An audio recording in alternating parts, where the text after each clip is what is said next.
እንግዲህ ሳምንቱን ብዙ የሊግ እርከኖች የተጠናቀቁበት ሆነዋል። ከነዚህም እንግዲህ እንደ ኤርዲቪዜ እንደ ፖርቹጋል ሊጋ ዴ ፖርቹጋል እና እንደ ፈረንሳይ ሊጋን መጥቀስ ይቻላል። እነሱ የምናነሳበት መረጃ ይኖረናል ማለት ነው።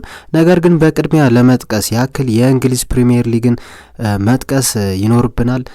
በፕሪሚየር ሊጉ እንግዲህ የ37ኛ ሳምንት ጨዋታዎች ተከናውነዋል ማለት ነው። እናም በእነዚህ ጨዋታዎች ምን ተመለከተን የሚለውን አብረን የምንመለከት ይሆናል። እንግዲህ በትላንትናው ዕለት ኤቨርተን ከሳውዝሃምፕተን ባደረጉት የመጀመሪያው ጨዋታና ኤቨርተን በጉዲሰን ፓርክ የሚያደርገው የመጨረሻውን ጨዋታ 2-0 በሆነ ውጤት አሸንፎ እንግዲህ በጉዲሰን ፓርክ ያለውን የሽኝት ስነ ስርዓት እንግዲህ በአማረ መልኩ ጨርሶታል ማለት ነው እና ሳውዝሃምፕተንን 2-0 በሆነ ውጤት ነው ያሸነፈው።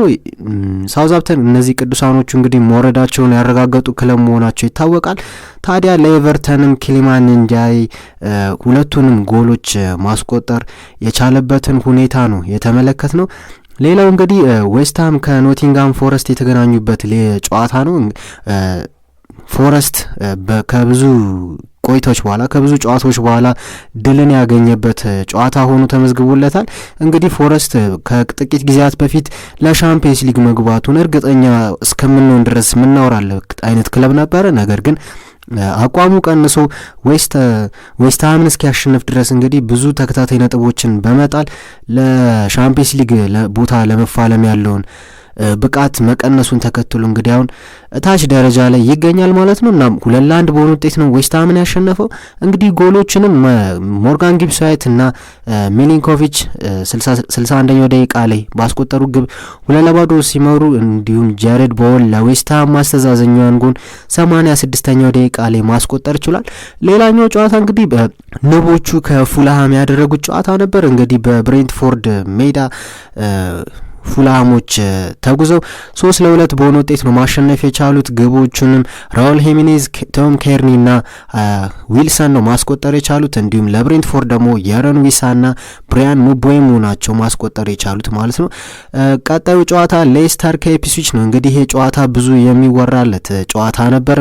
ምክንያቱም ጄሚ ቫርዲ የክለቡ በቃ ሌጀንድ ማለት ይቻላል 200ኛ ጎሉን ማስቆጠር የቻለበት ነው። እንዲሁም የመጨረሻ በሜዳው ላይ በኪንግስ ፓወር ሜዳ ላይ የመጨረሻውን ጨዋታ ያደረገበት ጨዋታ ሆኖ ተመዝግቦለታል። 500 ጨዋታ ነው እንግዲህ 200ኛ የሌስተር ጎል ማስቆጠር የቻለው እና ይህም ድንቅ ሌጀንድ ተጫዋች 2015-16 ላይ እንግዲህ ድንቅ በሚባል መልኩ የፕሪሚየር ሊጉን ዋንጫ ከበሉ በኋላ አቋማቸው ቀንሶ እንግዲህ እስከ ሻምፒዮንሺፕ መውረድ አደጋ ደርሶባቸው እንደነበር የሚታወቅ ነው። እናም በዚህ ዓመት መመለሳቸው ይታወሳል። አሁንም ድጋሚ መውረዳቸው የተረጋገጠው ሁለቱ ክለቦች ሌስተርና ኢፕስዊች ባደረጉት ጨዋታ 2-0 አሸንፏል።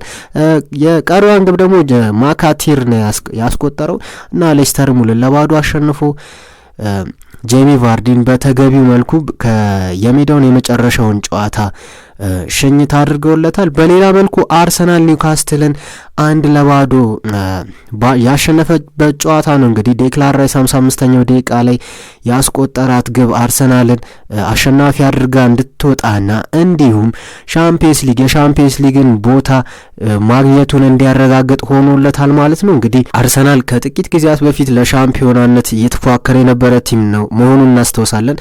ነገር ግን አሁን ለሻምፒየንስ ሊግ ለመግባት ከሚፎካከሩ ክለቦች ውስጥ ራሱን አግኝቶታል ማለት ነው። እና ነገር ግን ትላንትና አረጋግጧል፣ ሻምፒየንስ ሊግ መግባቱን ያረጋገጠ ክለብ ሆኗል ማለት ነው። ታዲያ ደረጃዎችንም ለመመልከት ያክል ሊቨርፑል ሻምፒዮን መሆኑ ይታወቃል። በ36 ጨዋታ ዛሬ ቀሪ ጨዋታ አለው። በ36 ጨዋታ 83 ነጥብ በማስመዝገብ እንግዲህ አንደኛ ደረጃን ተቆናጦ ይዟል። አርሰናል 71 ነጥብ ሁለተኛ፣ እንዲሁም ኒውካስትል 66 ነጥብ ይዘው ሶስተኛ ሆኖ ተገኝተዋል። ቼልሲ፣ አስቶን ቪላ እንዲሁም ማን ሲቲ እንዲሁም ደግሞ ፎረስት እስከ 7 ያሉ ደረጃዎችን ሲይዙ በኒውካስትልና ኖቲንጋም ፎረስት መካከል ያለው የነጥብ ልዩነት 1 ነጥብ ብቻ መሆኑ ግን ለሻምፒየንስ ሊግ የሚደረገውን የግብግብ ሻምፒየንስ ሊግ ቦታ ለማግኘት የሚደረገውን ግብግብ አጓጊ አድርገውታል ማለት ነው። አርሰናል ትላንት አረጋግጧል ሻምፒየንስ ሊግ መግባቱን ማለት ነው። ሌሎች ወራጆቹን ስንመለከት እንደምናውቀው ነው እንግዲህ ሌስተር፣ ኢፕስዊች እና ሳውዝሃምፕተን ተያይዘው በ25 በ22 እና በ12 ነጥብ 18 19 እና 20ኛ ደረጃን ይዘው አጠናቀዋል ማለት ነው። እንግዲህ የፕሪሚየር ሊጉ ይህንን ይመስላል። ሌላኛው ላሊጋ ነው። ላሊጋ እንግዲህ ትላንትና ብዙ ጨዋታዎች የተከናወኑበት ሆኖ አምሽቷል። እንግዲህ ከነዚህም መካከል አትሌቲኮ ማድሪድ ከሪያል ቤቲስ ያደረጉት ጨዋታ ይጠቀሳል። አትሌቲኮ ማድሪድ 4-1 በሆነ ውጤት ነው ሪያል ቤቲስን ማሸነፍ የቻለው። እንደምናውቀው እንግዲህ ሪያል ቤቲስ የኮንፈረንስ ሊግ ዋንጫ የፍጻሜ ጨዋታ ተፋላሚ ቡድን እንደሆነ የምናውቀው ነገር ነው። እናም ለዚህም ሲባል እንደ ዋና ተጫዋቾቹን እንደ ኢስኮ እንደ አንቶኒ ያሉ አይነት ተጫዋቾቹን እረፍት ሰጥቶ የገባበት ጨዋታ ነበር። ነገር ግን አትሌቲኮ ማድሪድ ይህንን ሁኔታ ተጠቅሞ ነው እንግዲህ 4-1 በሆነ ውጤት ማሸነፍ የቻለው። ቤቲሶች ጨዋታውን ለመቀየር አስበው እንግዲህ ተጫዋቾችን ወደ ሜዳ ቀይረው ቢያስገቡም እንደ ኢስኮ እንደ አንቶኒ ያሉትን ዋና ዋና ተጫዋቾቻቸውን ልዩነት ፈጣሪ ተጫዋቾቻቸውን ቀይረው ማስገባት ቢችሉም ነገር ግን አትሌቲኮ ማድሪድ ሊቀመስ አልቻለም። አኔል ኮሪያ 96፣ ጆን አልቫሬዝ 75 እና 10ኛው ደቂቃ ላይ 2 ጎሎችን አስቆጠረ። እንዲሁም ደግሞ ሌኖርማንድ 45ኛው ደቂቃ ላይ ማስቆጠር በቻለው ግብ 4-1 በሆነ ውጤት አሸንፏል። ለሪያል ቤቲስ ደግሞ ፎርናልስ ነው 67ኛው ደቂቃ ላይ ያስቆጠረው። በዚህ አጋጣሚ አኔል ኮሪያ እንግዲህ የመጨረሻ የአትሌቲኮ ማድሪድ ጨዋታውን በሜዳው ማለት ነው ማድረግ ችሏል። ከአትሌቲኮ ማድሪድ ጋር በዚህ አመት እንደሚለያይ ነው ይፋ የሆነው። እንግዲህ ወደ ሜክሲኮ ወዳሉ ክለቦች ነው ለማምራት ውጥን ያዘው ማለት ነው። ሌላኛው ጨዋታ ባርሴሎና ከቪያሪያል ያደረጉት ጨዋታ ነበር። እንግዲህ ቪያሪያል ሻምፒየንስ ሊግ ቦታን ለማግኘት እየተፋለመ ያለ ክለብ እንደሆነ የምናውቀው ነው። እናም ትላንት ኢቨን መሸነፍ ብቻ ራሱ ቢሸነፍ ራሱ ሪያል ቤቲስ ነጥብ እየጣለለት ስለነበር የሚያረጋግጥበት ሁኔታ ነበር። ነገር ግን ይባስ ብሎ አሸንፎ ባርሴሎናን 3-2 በሆነ ውጤት በማሸነፍ የሻምፒየንስ ሊግ ቦታውን ማረጋገጥ ችሏል ማለት ነው። ለባርሴሎና ያማልና ፌርሚን ሎፔዝ ጎሎችን አከታትሎ ሲያስቆጥሩ ለቪያሪያል ደግሞ ፔሬዝ እንዲሁም ኮምሳናና ቡቻናን በመጨረሻው በ80ኛው ደቂቃ ላይ የሚገርም ጎል አስቆጥሮ ባርሴሎናን 3-2 በሆነ ውጤት ነው ማሸነፍ የቻሉት። ባርሴሎና የሊጉ ሻምፒዮን መሆናቸው የሚታወስ ነውና ያው ከክብረ በዓላቸው ማግስት ነው ይህን ጨዋታ እያደረጉት ያሉና አንድ ድካም ምናምን ሊኖር ይችላል። በዚህም ሁኔታ ነው ቪያሪያል ሊያሸንፍ የቻለው እየተባለ ይገኛል። ሌላኛው ቀሪ ጨዋታ የነበረው እና መጠቀስ ያለበት ጨዋታ ሲቪያ ከሪያል ማድሪድ ያደረጉት ጨዋታ ነበር እና ሪያል ማድሪድ 2-0 በሆነ ውጤት ያሸነፈበት ጨዋታ ነው። በጨዋታው እንግዲህ ጁድ ቤሊንጋም እንዲሁም ኪሊያን ምባፔ ጎሎችን አስቆጠረው ሪያል ማድሪድን አሸናፊ ማድረግ ችሏል። ታዲያ ደረጃውን ለመመልከት ያክል ባርሴሎና በ85 ነጥብ ሻምፒዮን መሆኑ የሚታወስ ነገር ነውና ቀድሞ ያረጋገጠበት ሁኔታ ተፈጥሯል። ታዲያ ሪያል ማድሪድ 81 ነጥብ ይዞ ሁለተኛ ደረጃን ተቆናጧል። 73 ነጥብ አትሌቲኮ ማድሪድ፣ ቢልባኦ በ70 እንዲሁም ቪያሪያል በ67 ነጥብ ከ1 እስከ 5 ያለውን ደረጃ ይዘው የሻምፒየንስ ሊግ ተሳታፊዎች መሆናቸውን የሚያረጋግጡ እነዚህ ክለቦች ሆኗል ማለት ነው።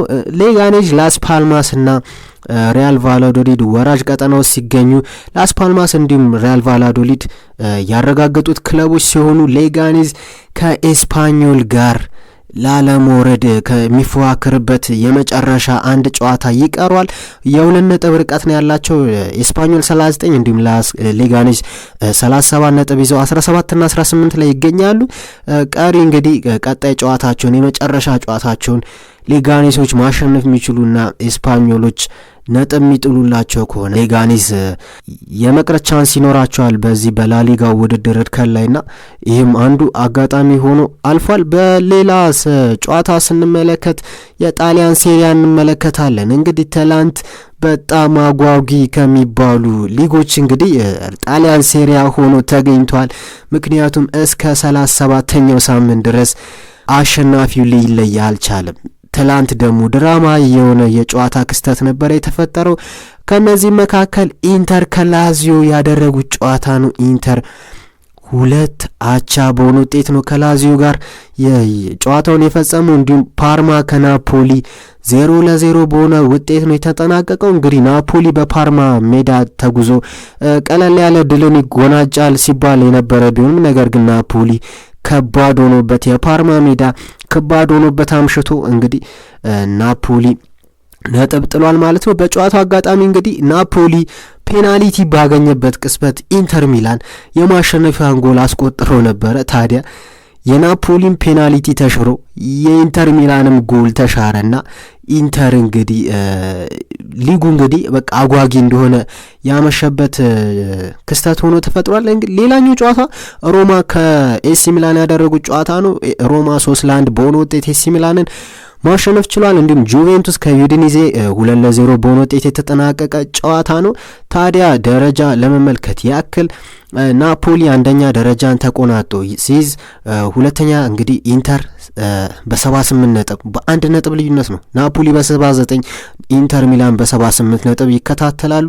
አትላንታ 74 እንዲሁም ጁቬንቱስ 67 እስከ ሻምፒየንስ ሊግ ለመሳተፍ የሚደረጉን ፉክክር እየተፎካከሩ ይገኛሉ። እንግዲህ ወራጆቹን ለመመልከት ያክል ኢምፖሊ፣ ቬኔዚያ እና ሞንዛ በወራጅ ቀጠና ውስጥ የሚገኙ ክለቦች ናቸው። ሞንዛ እንግዲህ መውረዱን ያረጋገጠ ክለብ ነው። ነገር ግን ቬኔዚያ፣ ኢምፖሊ ተስፋ ያላቸው ክለብ ሆነው ተገኝተዋል። ማለትም ኢምፖሊ ማሸነፍ የሚችል ከሆነ ነጥቡን 34 በማድረስ ወደ 15 ወደ 14 ወደ 15ኛ ደረጃ ከፍ ማለት የሚችልበት እድል አለው። ቬኔዚያን ቢያሸንፍ ነጥቡን ወደ 32 በማድረስ ወደ 17ኛ ደረጃ የመምጣት ቻንስ አለውና በመጨረሻው ሳምንት ጨዋታዎች ምን ይፈጠራሉ የሚሉት አጓጊ ሆኗል። ማለት ማነው ሻምፒዮኑ ማነው ወራጁ የሚለው ነገር በጣም አጓጊ ነው። እንግዲህ ኮከብ ግብ አስቆጣሪዎችን ለመመልከት ያክል የአታላንታው ማቴዎ ሬቲጊ በ25 ጎሎች የሊጉን የኮከብ ግብ አግቢነት መሪ ሆኖ ይገኛል። ሞይስኪን በ18 እንዲሁም ሌላኛው የአትላንታው ተጫዋች አደሞሎ ሉክማን በ15 ጎሎች እየተከተለ ይገኛል ማለት ነው። እንግዲህ ወደ ሌሎች ሊጎች ስናመራ ኤርዲቪዜን እንመለከታለን። ኤርዲቪዜ እንግዲህ መጠናቀቁ ይታወሳል። በትላንትናው ዕለት ተጠናቋል። ታዲያ አያክስ የ6 ነጥብ የመሪነት የ6 ነጥብ ብቻ ነበረ ዋንጫውን ለመብላት የሚያስፈልገው የነበረው የሆነ ጊዜ ላይ። ነገር ግን ፒኤስቪ አይንድሆቨን አንገት ሳይደፋ ምንም ተስፋ ሳይቆርጥ ከኋላው በመነሳት እንግዲህ አያክስን በልጦ ሊጉን ማንሳቱን አረጋግጧል። ኤርዲቪዜን መብላቱን አረጋግጧል። አያክስ ከትዌንቴ ባደረገው ጨዋታ 2-0 ማሸነፍ ሲችል ፒኤስቪ ከስፓርታ ባደረጉት ጨዋታ ፒኤስቪ ከሜዳ ውጪ 3-1 በማሸነፍ ነው እንግዲህ ኤርዲቪዜውን ማሳካት የቻለው። በአንድ የነጥብ ልዩነት ነው እንግዲህ ዋንጫውን ማሳካት የቻለው። ታዲያ የሊጉን ኮከብ ግባግቢዎች ለመመልከት ያክል እንደ ሉክ ዲዮንግ ምናምን ያሉ ተጫዋቾች ይጠቀሳሉ። ሳምስቴን የትዌንቲው ተጫዋች 24 ጎሎችን በማስቆጠር የሊጉ ኮከብ ግባግቢ ሲሆን ኢጎር ፓካሲዮ 16 ጎል በማስቆጠር እንግዲህ ሁለተኛ ይገኛል። ሉክ ዲዮንግ የፒኤስቪው 14 ጎል በማስቆጠር ሶስተኛ ደረጃን ተቆናጠው ይዘዋል ማለት ነው። ወደ ሌሎች ሊጎች ስናመራና በዚህ ሳምንት ከተጠናቀቁ ሊጎች መካከል ዋነኛውና ተጠቃሹ የፖርቹጋል ሊጋ ዴ ፖርቹጋል ነው። ታዲያ በዚህ ሊግ ስፖርቲንግ ሊዝበን ሻምፒዮና መሆኑን አረጋግጧል። በ2 ነጥብ ልዩነት ነው ሻምፒዮና መሆኑን ያረጋገጠው ይሄ ክለብ። ታዲያ በመጨረሻው ሳምንት ጨዋታ ሁለቱ ክለቦች ቤኔፊካና ስፖርቲንግ ሊዝበን እኩል ተመሳሳይ ነጥብ ነው የነበራቸው። ይህም የ79 ነጥብ ነበራቸው ማለት ነው። ታዲያ ቤኔፊካ ከብራጋ ባደረገው ጨዋታ 1-1 በሆነ ውጤት ሲያጠናቅቅ ስፖርቲንግ ሊዝበን 2-0 በሆነ ውጤት ማሸነፍ ችሏል። ታዲያ ለስፖርቲንግ ሊዝበን ብዙ ጎሎችን እያስቆጠረ የሚገኘው ኮከብ ተጫዋች ቪክቶር ዮኬሬሽ በሊጉ በ34 ጨዋታ ይገርማቸዋል 39 ጎሎችን ነው ማስቆጠር የቻለው። ይህም ኮከብ ግባግቢ ያደርጓል ማለት ነው። የቤኔፊካው ፓቭሊዲስ 19 ጎሎችን ሲያስቆጥር የፖርቶ ሳሙኤል አንጓ 19 ጎሎችን በማስቆጠር ሶስተኛ ደረጃን ይዘው ተገኝተዋል። ፓቭሊዲስ እና ጉያ 2 እና 3 ላይ ይገኛሉ። ኮሬሽ 39 ላይ በ39 ጎሎች አንደኛ ደረጃን ተቆናጦ ይዟል። እና ይህም ተጫዋች በክረምቱ እንደሚለቅ እንግዲህ ፋብሪዚዮ ሮማኖ ያጋራው መረጃ የምናስታውሰው ነገር ነውና ወዴት ያመራል የሚለው ነው ዋነኛው ጥያቄ። ታዲያ አሁን ወደ ዝውውር ዜናዎች ስናልፍ በትላንትናው ዕለት ሌሊቱን ወጥተው የነበሩ የዝውውር ብዙ ዜናዎች አሉ።